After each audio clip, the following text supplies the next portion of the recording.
أعوذ بالله من الشيطان الرجيم. بسم الله الرحمن الرحيم. ولقد جاءت رسلنا إبراهيم بالبشرى قالوا سلاما قال سلام فما لبث أن جاء بعجل حنيذ فلما رأى أيديهم لا تصل إليه نكرهم وأوجس منهم خيفة قالوا لا تخف إنا أرسلنا إلى قوم لوط وامرأته قائمة فضحكت فبشرناها بإسحاق ومن وراء إسحاق يعقوب قالت يا ويلتى ألد وأنا عجوز وهذا بعلي شيخا إن هذا لشيء عجيب قالوا وتعجبين من أمر الله رحمة الله وبركاته عليكم أهل البيت إنه حميد مجيد فلما ذهب عن إبراهيم الروع وجاءته البشرى يجادلنا في قوم لوط إن إبراهيم لحليم أواه منيب يا إبراهيم أعرض عن هذا إنه قد جاء أمر ربك وإنهم آتيهم عذاب غير مردود ولما جاءت رسلنا لوطا سيء بهم وضاق بهم ذرعا وقال هذا يوم عصيب وجاءه قومه يهرعون إليه ومن قبل كانوا يعملون السيئات قال يا قوم هؤلاء بناتي هن أطهر لكم فاتقوا الله ولا تخزوني في ضيفي أليس منكم رجل رشيد قالوا لقد علمت ما لنا في بناتك من حق وإنك لتعلم ما نريد قال لو أن لي بكم قوة أو آوي إلى ركن شديد قالوا يا لوط إنا رسل ربك لن يصلوا إليك فأسر بأهلك بقطع من الليل ولا يلتفت منكم أحد إلا امرأتك إنه مصيبها ما أصابهم إن موعدهم الصبح أليس الصبح بقريب فلما جاء أمرنا جعلنا عاليها سافلها وأمطرنا عليها حجارة من سجيل منضود مسومة عند ربك وما هي من الظالمين ببعيد صدق الله العلي العظيم.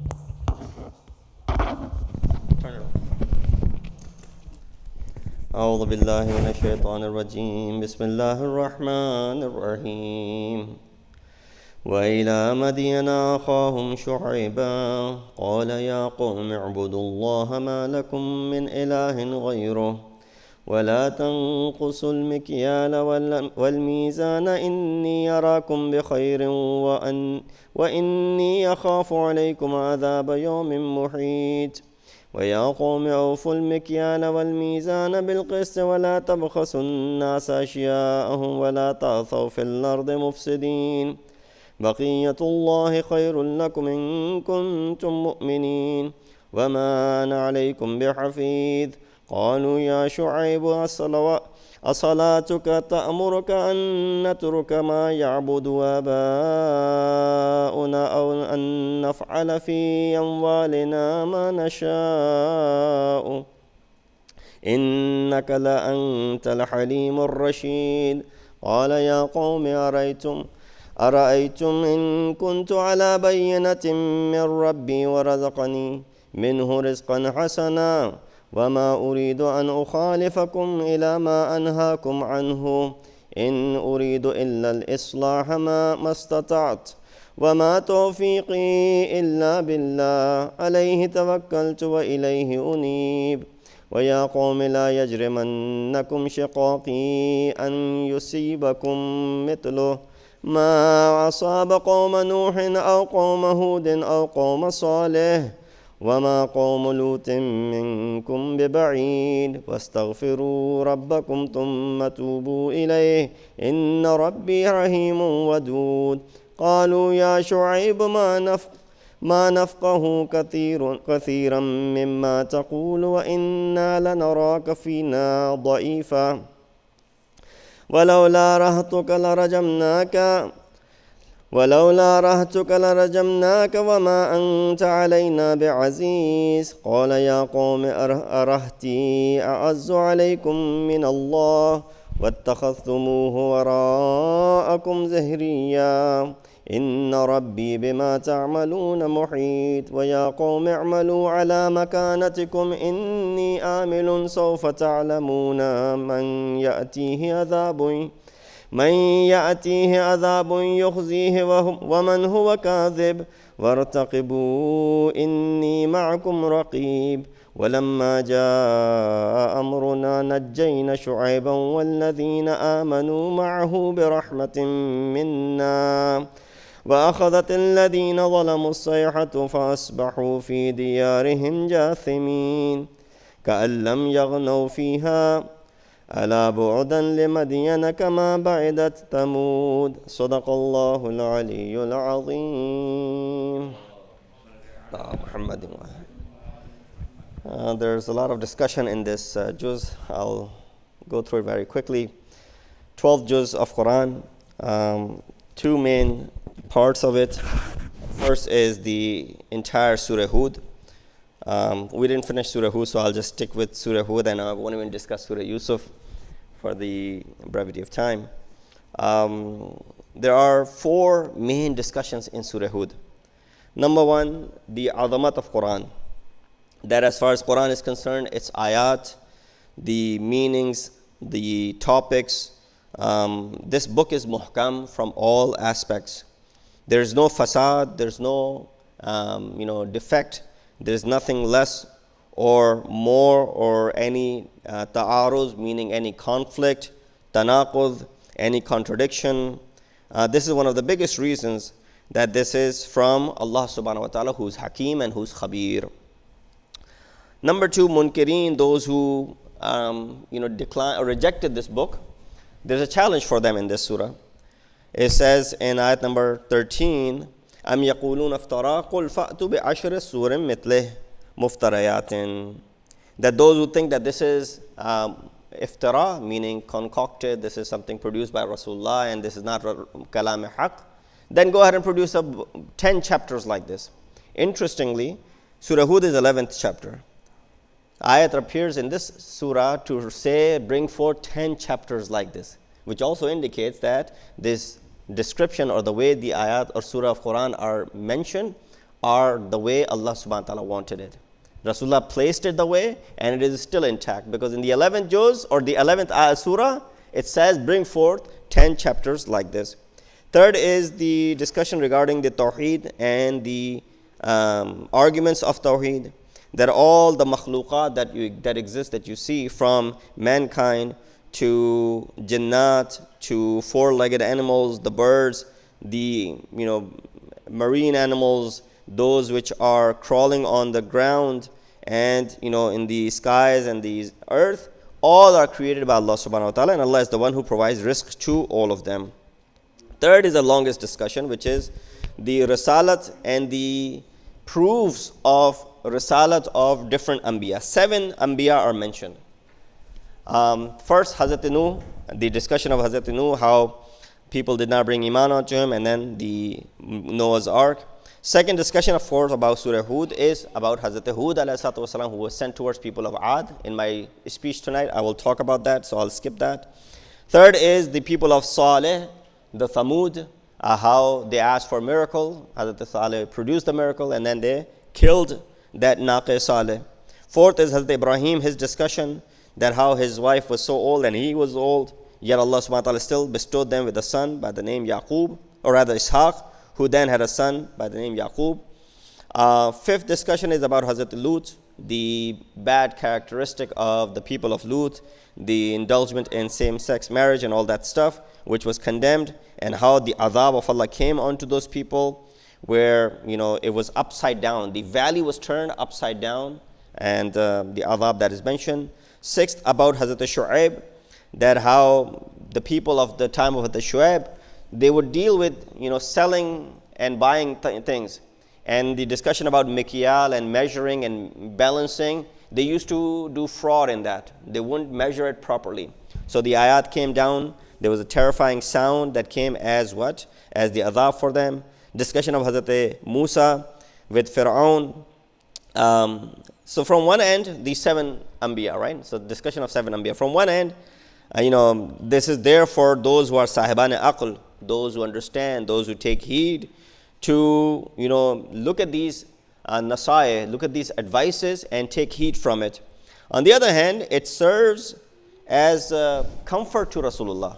That all the difficulties that you're facing, look at these 7 Anbiya, the difficulties that they went through, you're facing the similar thing. So it gives you solace a little bit, so that you're not alone in it. Previous Anbiya had also faced this. So therefore Rasulullah said in ayat number 112, which we didn't reach, he said, "Fastaqim bima umirt."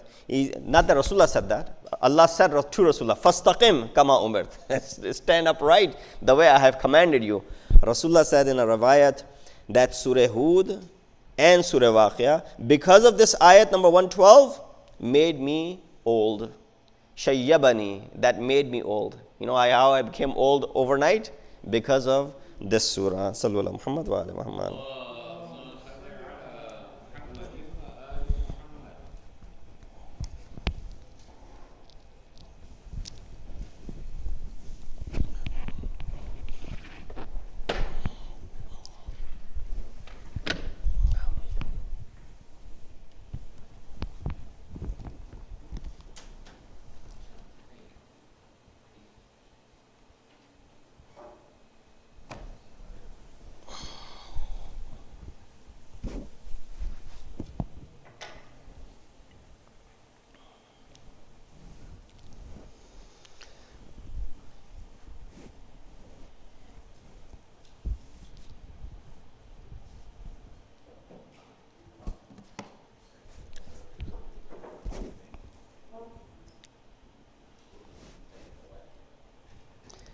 أعوذ بالله من الشيطان الرجيم بسم الله الرحمن الرحيم الحمد لله رب العالمين الصلاة والسلام على أشرف الأنبياء والمرسلين خاتم النبيين أبي القاسم محمد وأهل بيته الطيبين الطاهرين المعصومين الذين أذهب الله عنهم الرجس وطهرهم تطهيرا.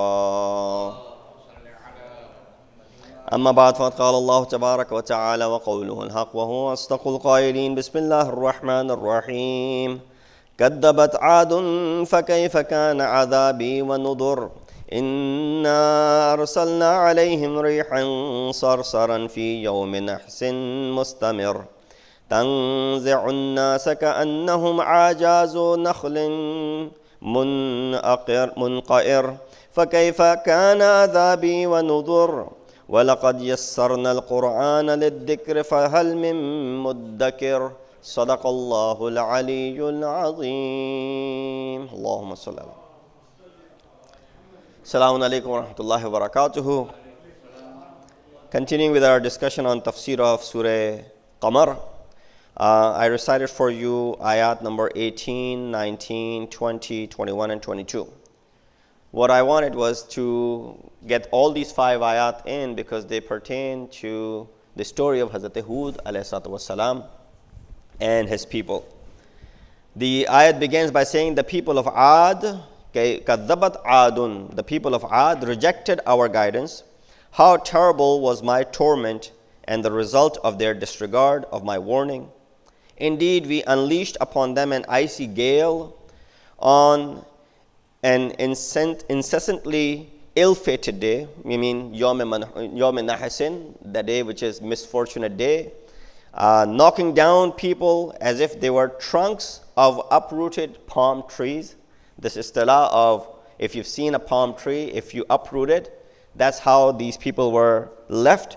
So how were my punishments and warnings? Certainly, we have made the Quran simple for the sake of admonishment. So, is there anyone who will be admonished?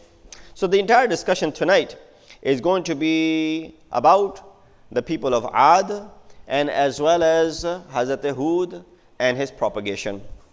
How the people of Ad deal with Prophet Hud? They called him foolish, and they called him a liar, mocking and ridiculing the signs of Allah.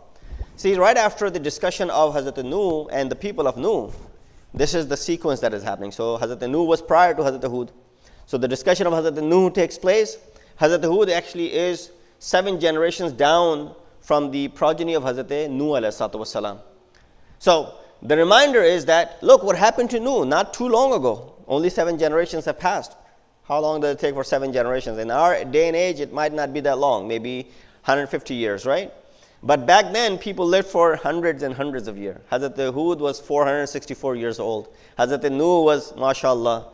So the distance would be a little bit longer. Riwayat mentioned that there are 2 Qawm Ad. Adul Ula, which is for Hazrat Hud.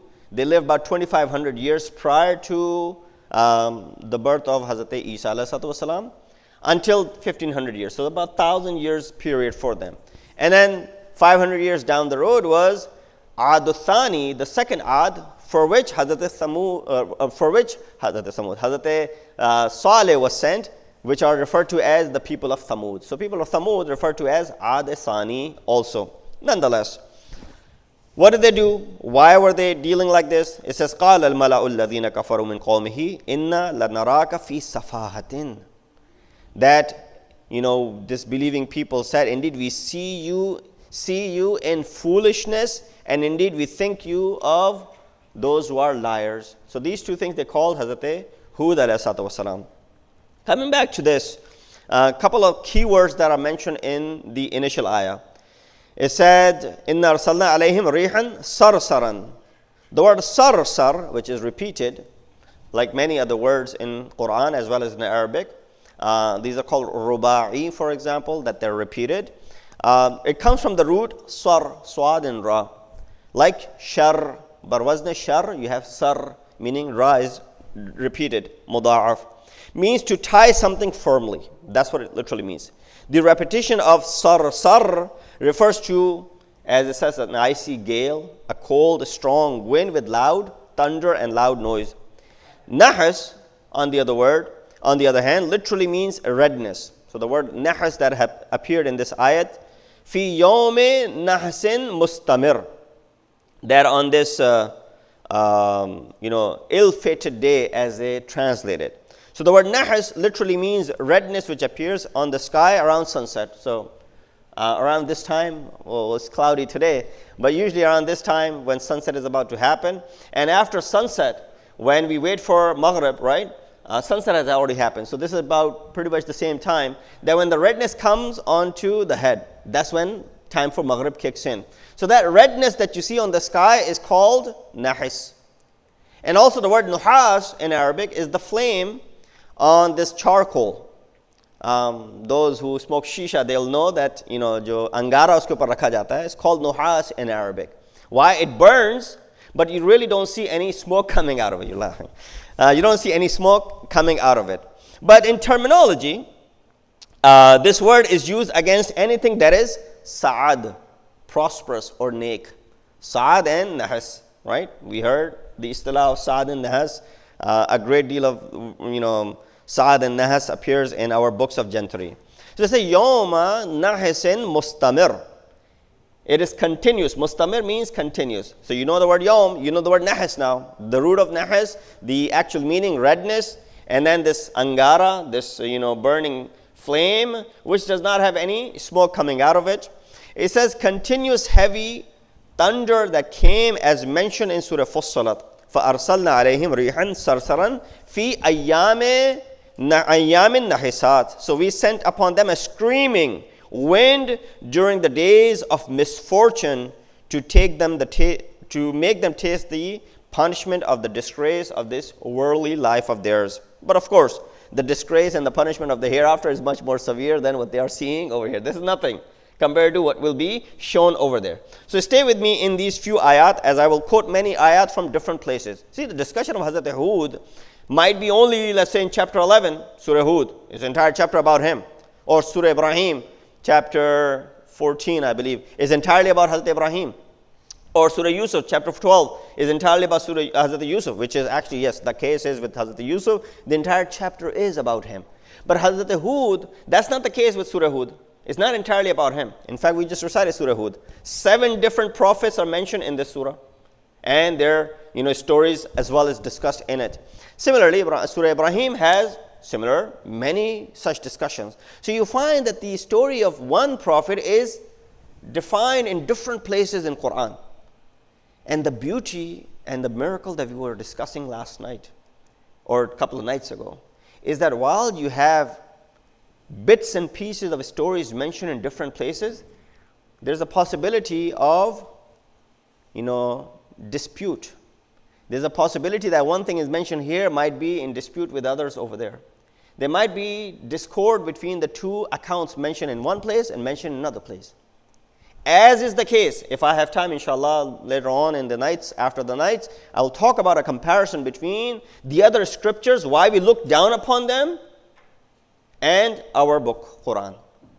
I'll bring for you at least 10 examples from Bible and 10 examples from Torah, New and Old Testament, where you'll find contradiction in one waqiyah. One story about one prophet is mentioned here, and then you find a contradiction about the same waqiyah at another place. That tells you someone tampered with this book. When they tampered with this book, they weren't able to align all the facts together. But when it comes to Quran, these different facts that are mentioned all over the place, all align, and there isn't any contradiction whatsoever. That also leads to one of the miracles and the miraculous aspect of Quran.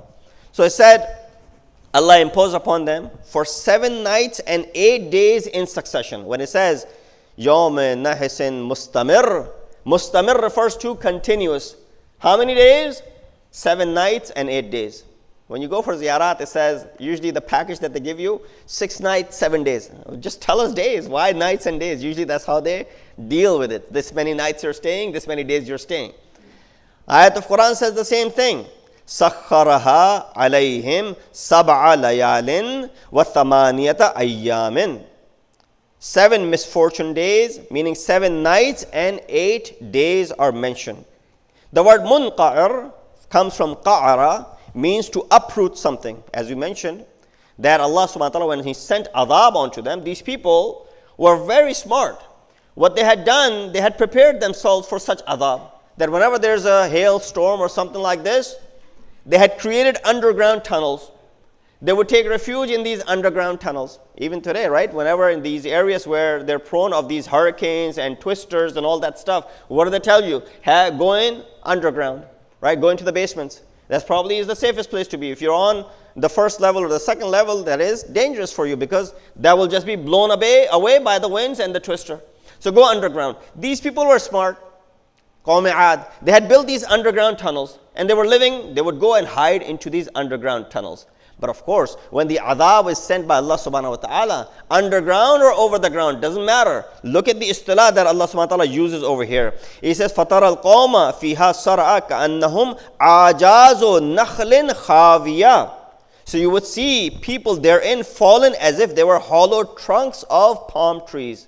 Meaning when you uproot a palm tree, over there were palm trees. You uproot a palm tree and you put it upside down and it's hollow from inside. That's what happened. These people were taking refuge in underground tunnels. The storm was so severe that it was able to uproot them and then bury them back again into the ground. So the word munqa'ir and ajaz is mentioned. Days and nights, similarly places. And this is another discussion that is being mentioned here. Are there days that are nahis? Are there days that are, misfortunate days? We might refer to them as manhus. Or are there days which are sa'ad, meaning prosperous? Yeah, according to our jantari, if you go through the list of the days of the month, we say nek, nahis, sa'ad, nahis, sa'ad, nahis, and all these. And then people are very, particular about it when they do certain things that are important in their lives. They don't just go out and do everything on any day. They're very particular. That's fine. If you follow those days which are sa'ad, that's good. But if you were to do things on those days which are nahis as well, Don't worry. Nothing is going to come upon you. It's not like bad omen or something will fall upon you that you will be destroyed, na'udhu billah.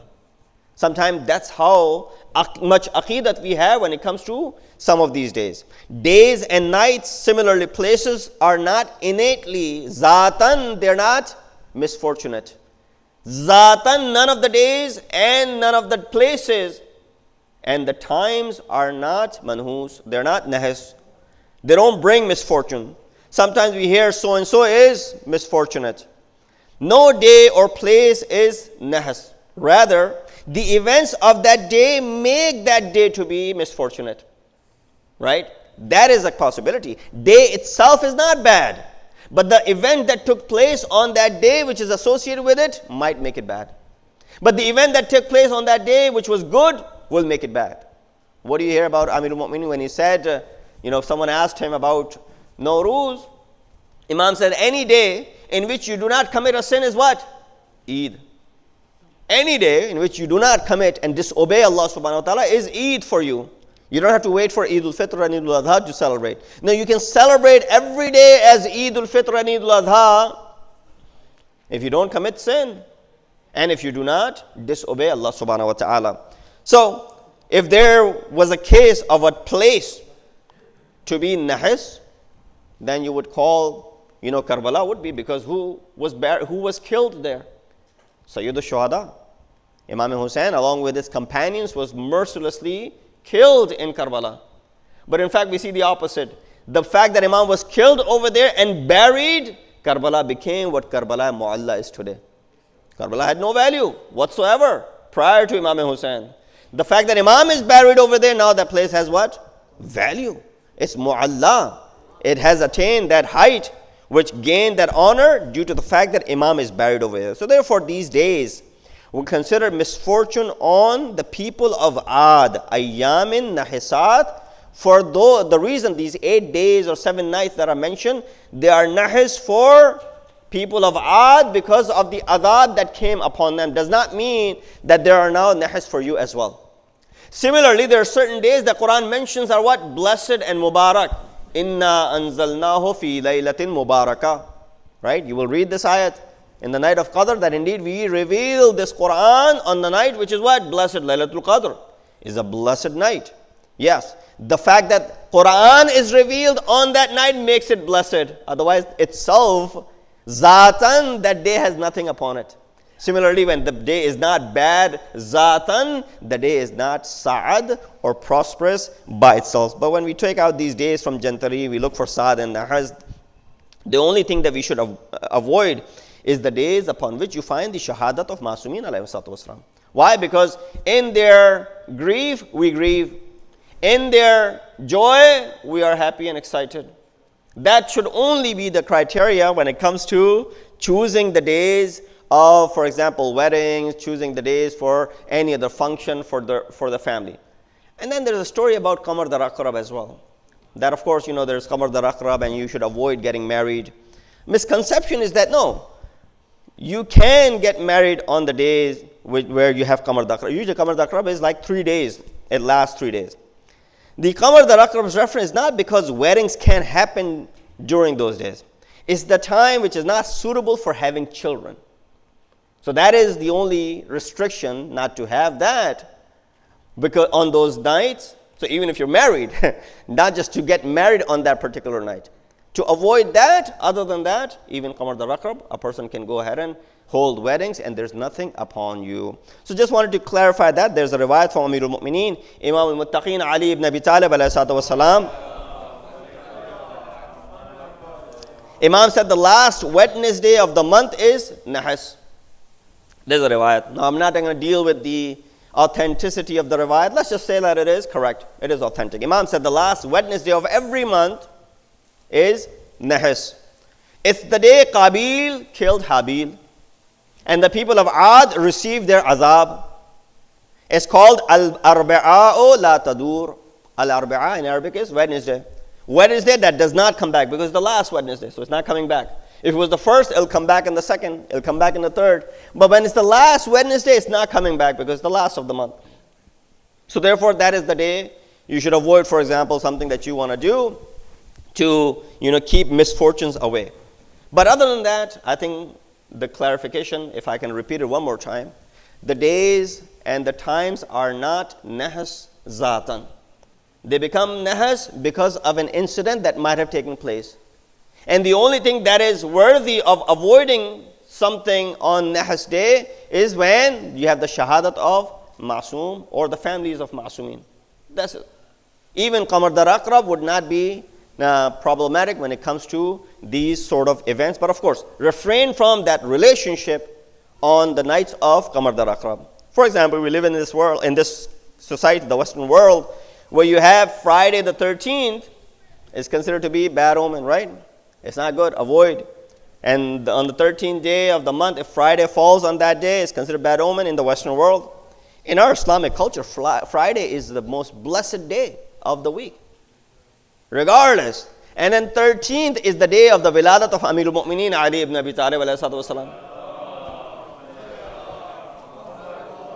So if a day which is the most blessed for us Shia is the 13th, which is on a Friday, completely opposite of what the society might be telling you, that Friday the 13th is bad. No, Friday the 13th is the most blessed day of the month of the week. Coming back to our discussion of people of Ad, Surah Fajr, who were the people of Ad? People of Ad, if you can just read these 3 ayat from Surah Fajr 6 to 8, that will explain you who were people of Alam tara kayfa fa'ala rabbuka bi'adin irama dhatil imade allati lam yukhlaq mithluha fil bilad. That tells you everything about people of Ad. That consider how your Lord dealt with the tribe of Ad, the people of huge columned city of Iram, whose like has never been seen or whose like has never been created in any other land. Remember I told you, people of Ad lived how many years before the birth of Jesus Christ? 2,500 years ago. So if you count that 2,500 years, and then now we're into year 2000 something, 22. So 2000 and 25 here, 4,500 years ago. Allah is praising their architect. Allah is praising their engineering. That Irama dhatil imad allati lam yukhlaq mithluha fil bilad. The way they constructed these columned city like the likes of Iram, whose like has never been created in any other land. Meaning, they were ahead of their time, they were advanced beyond and above all the other tribes that existed at the time. They were very strong, tall, wealthy, and had very high standard of living. They had built some of the biggest buildings and structures, but the power and the wealth led them astray. They used to worship many different types of gods. I won't be able to finish this story as I'm running out of my time. But I just wanted to discuss the story of Iram. That you have the word Iram, and of course it is used as a name in our culture as well. Story of Iram is that it is mentioned that the man named Ad, whose tribe Allah sent Hazrat Hud, had 2 sons. So the name of Ad is after a man who was the leader of the tribe, whose name was Ad. He had 2 sons, Shaddad and Shadid. Of course, after the father died, the sons attacked the neighboring people, occupied lands, or some mention they acquired it by the legitimate means. Some mention no, it was by force or oppression. During all this, Shadid, the other brother, he passed away. Now, Shaddad became the sole king and the owner of all this land. Hazrat Hud said that, look, Allah has given you all this wealth. He's made you so strong. Now come to his path. Leave all the other gods. You're a man of God, and Allah will give you eternal paradise. Forget what you have here. This is nothing compared to what you will get over there. Shaddad inquired more about paradise. Hazrat Hud explained the different features of paradise that we hear in Quran. He remained arrogant and disregarded the teachings of Hazrat Hud and decided to build his own paradise on earth. He ordered all the other kings to send their treasures, the gold and silver, and everything that they had so that they can invest in this building, this paradise. When they completed the project, they asked Shaddad to inaugurate, the inauguration of the project. Now the mahal and this, paradise is built. Along with this paradise, there were hundreds, sometimes 1,000, the word is also mentioned, 1,000 different castles that were surrounding this paradise. Just imagine, when Shaddad went towards Iram, with all his false honor and dignity, the location is between Yemen and Hijaz, present day. Before he could even enter this man-made paradise, a lightning struck, taking his life and others as well with him. Nobody survived. Prophet Hazrat Muhammad Mustafa sallallahu alaihi wasallam,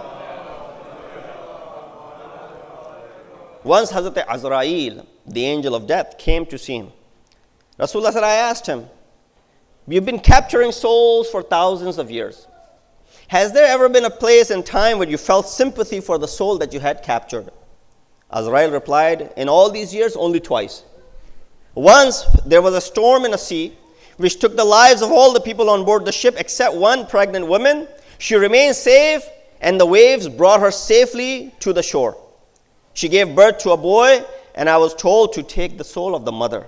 I felt sorry for the boy. Number two, second person was Shaddad ibn Aad, who built this beautiful palace, spent many years, energy, resources, wealth, and tons of gold and other jewelry cemented into the walls of high columns. But when it was done, Shaddad wanted to see it. He was about to get off his horse. One foot was on the ground, the other was still on the horse. Allah told me to go ahead and take his soul. I felt bad.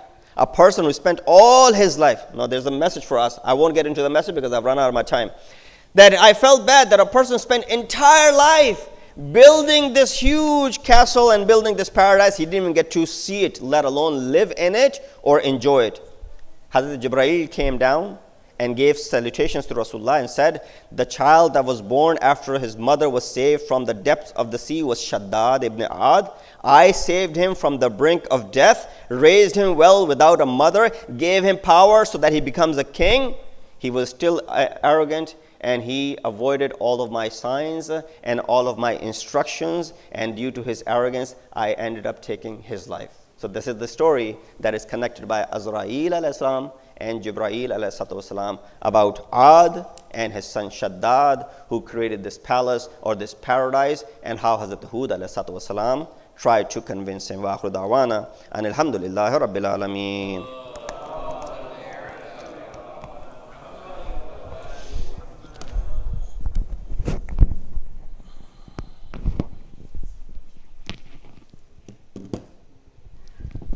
Assalamu alaikum. As a reminder, the nightly program is starting at 6:45 p.m. with recitation of Holy Quran, followed by Namaz-e-Maghriban, followed by, after the recitation of the Quran is Moulana Sahab's speech, followed by Namaz-e-Maghriban, and then we proceed downstairs for the iftar in the banquet halls. And then we return upstairs for Namaz-e-Isha, and the program concludes with Dua Iftitah. Just a few important programming notes and reminders. There's a special live question and answer session on YouTube. This will be virtual, but it will take place live. And it features four very learned alim, our very own Moulana Rizwan Rizvi, Sheikh Bilal Hussain, Syed Sulaiman Hassan, and Sheikh Muslim Mehdi Chawla. This will take place tonight, Thursday tonight, 10 p.m. live on our YouTube channel, so please join the live Q&A session. As you all know, there's immense reward for reciting Dua Mujir on the 13th, 14th, and 15th of Ramadan, and we'll inshallah be reciting the dua tonight, tomorrow, and Saturday. Okay, so we'll be reciting this dua tonight, Friday night, as well as Saturday night. So please join us for that. In addition, a reminder about the Al-Mehdi Children's Workshops. They'll take place Friday and Saturday evening at 7 p.m. On Friday evening, the workshop is for children under 5. It'll take place in the men's hall. And on Saturday night, the workshop is for children's ages 5 to 7, as well as 8 to 11, also at 7 p.m. in the men's hall. There's also the special ice cream distribution on Saturday night in celebration of Imam Hassan alayhi salam's wiladat. And the Jashan for Imam's wiladat will take place on Sunday, April 17th at 6:45 p.m. prior to the regular program. The sponsors for tonight's program are the following families. Mr. and Mrs. Hussain Merchant, Moulana Rizwan Rizvi and Mrs. Sana Zara, Mr. and Mrs. Ahmed Ali Merchant, Mr. and Mrs. Sajad Hussain Merchant, Mr. and Mrs. Hussain Ali Virani, Mr. and Mrs. Nisar Hussain, Mr. Adil Nathani and family, Mrs. Masuma Sultan Ali and Mr. Tausif Bawa, Mr. Masum and Mrs. Masuma Bawa, Mr. and Mrs. Nadeem Rizvi and Sadaf Zaidi. May Allah bless all the sponsors and kindly recite Surah Fatiha for the marhumeen of the sponsors, as well as for all of our marhumeen and for those marhumeen who have no one to recite Fatiha for them. There's also special request for Surah Fatiha for Moulana Tilmiz Rizvi, Shahid Rizvi, as well as all marhumeen of the Bawa family, Pirani family, Pir Boy Rajvi, Amina bint Ismail Hassan Ali Hussain, Zainab bint Balji, Akbar Ali Pirani, Gulbano bint Muhammad Ali, Syed Abdul Rasul Al-Hillo, Ali Asghar Muhammad Jawad Saleh, and Sultan Ali Bahadur Ali Bawa, and all marhumeen of the Sagarwala family. Surah Fatiha.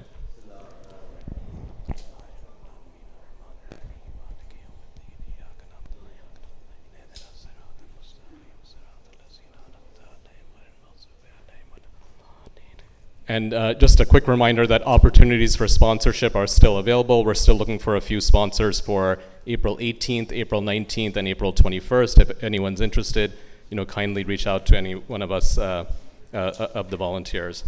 All right, without any further delay, since we're at the time of namaz, we'll stop here and we'll proceed with namaz. Salawat.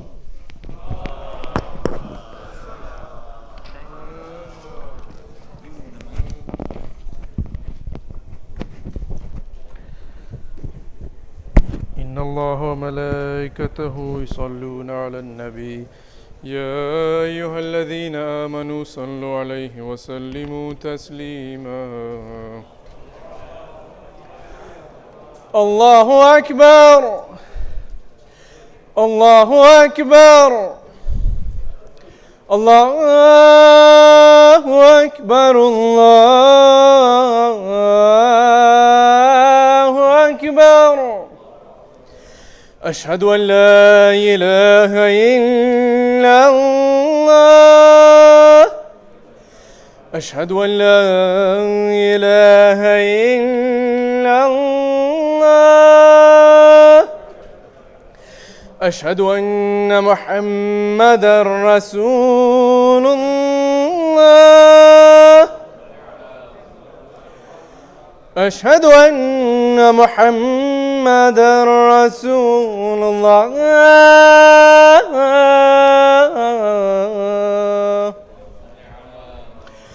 أشهد أن عليًا ولي الله أشهد أن أمير المؤمنين عليًا حجة الله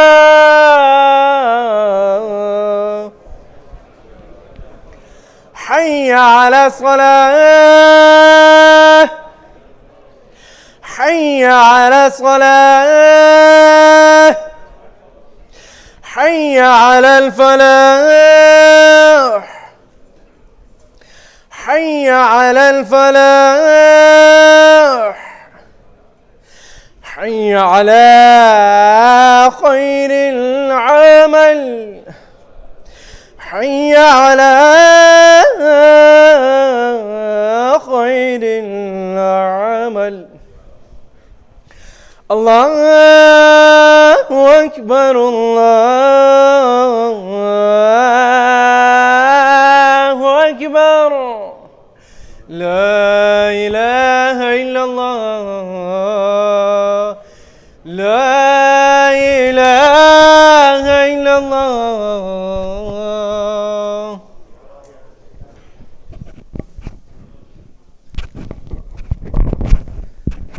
There's no time to explain the rules of Jamaat, but there's a request that if the ladies' screen could be turned off just for the namaz, so that even though they're seeing the backs of the men who are praying, it is as if they're standing behind them. It does not interfere with their salat, but if it's possible, please turn off the screen in the ladies so that they don't have anything on it. And also make sure that when you're praying in Jamaat, you don't just necessarily get up and leave, or if you're praying qasr, that you just remain seated. Make sure that you continue. Similarly in the ladies as well, make sure that you don't have children in between. That cancels the Jamaat. So make sure that you are adhering to the rules of Jamaat, inshallah. Sallu ala Muhammad wa ali Muhammad.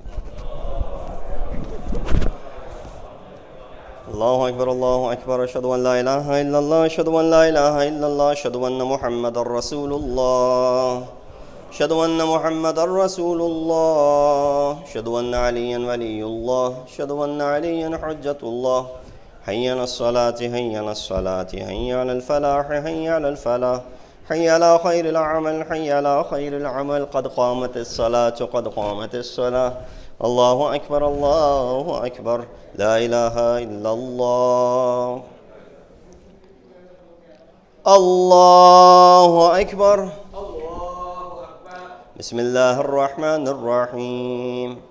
Alhamdulillahi Rabbil Alameen. Ar-Rahman ar-Rahim. Maliki yawmiddin. إياك نعبد وإياك نستعين اهدنا الصراط المستقيم صراط الذين أنعمت عليهم غير المغضوب عليهم ولا الضالين بسم الله الرحمن الرحيم إنا أعطيناك الكوثر فصل لربك وانحر إن شانئك هو الأبتر الله أكبر سبحان الله سبحان الله سبحان الله سبحان ربي العظيم وبحمده سمع الله لمن حمد الله أكبر سبحان الله سبحان الله سبحان الله سبحان ربي الأعلى وبحمده الله أكبر استغفر الله ربي وأتوب إليه الله أكبر سبحان الله سبحان الله سبحان الله سبحان ربي الأعلى وبحمده الله أكبر بحول الله وقوته يقوم ويقعد بسم الله الرحمن الرحيم الحمد لله رب العالمين الرحمن الرحيم مالك يوم الدين إياك نعبد وإياك نستعين اهدنا الصراط المستقيم صراط الذين أنعمت عليهم غير المغضوب عليهم ولا الضالين بسم الله الرحمن الرحيم قل هو الله أحد الله الصمد لم يلد ولم يولد ولم يكن له كفوا أحد ذلك الله ربي الله أكبر اللهم صل على محمد وآل محمد ربنا اغفر لي ولوالدي وللمؤمنين يوم يقوم الحساب اللهم صل على محمد وآل محمد الله أكبر سبحان الله سبحان الله سبحان الله سبحان ربي العظيم وبحمده سمع الله لمن حمده الله أكبر سبحان الله سبحان الله سبحان الله سبحان ربي الأعلى وبحمده الله أكبر استغفر الله ربي وأتوب إليه الله أكبر سبحان الله سبحان الله سبحان الله سبحان ربي الأعلى وبحمده الله أكبر الحمد لله أشهد أن لا إله إلا الله وحده لا شريك له وأشهد أن محمدا عبده ورسوله اللهم صل على محمد وآل محمد بحول الله وقوته يقوم وأقعد